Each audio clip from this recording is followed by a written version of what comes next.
Sir, अभिनेता सैफ खान पर हमला हुआ है, सर क्या कहना चाहेंगे, कार्रवाई कहां तक पहुंची है? कि इसके बारे में पुलिस ने आपको सारी जानकारी दी हुई है।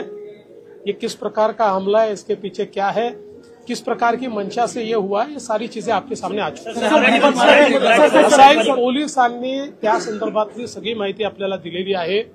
याच्या पाठीमागे कशा प्रकारचा मोटिव्ह असू शकतो हे देखील आपल्याला त्यांनी सांगितलेलं आहे। कुठून ते आले हे देखील सांगितलेलं आहे। याच्यात पूर्ण कारवाई चालली आहे। सुरक्षित राहिलं नाही, मला असं वाटतं की देशातल्या मेगा सिटीमध्ये सर्वात सुरक्षित मुंबई आहे। हे खरं आहे की कधी कधी काही घटना घडतात, त्याला गंभीरतेने देखील घेतलं पाहिजे, पण केवळ त्या घटनांमुळे मुंबई असुरक्षित आहे असं म्हणणं हे याकरता योग्य होणार नाही की याने मुंबईची प्रतिमा देखील खराब होते, पण ते अधिक सुरक्षित राहिलं पाहिजे या दृष्टीनं निश्चित सरकार प्रयत्न करेल।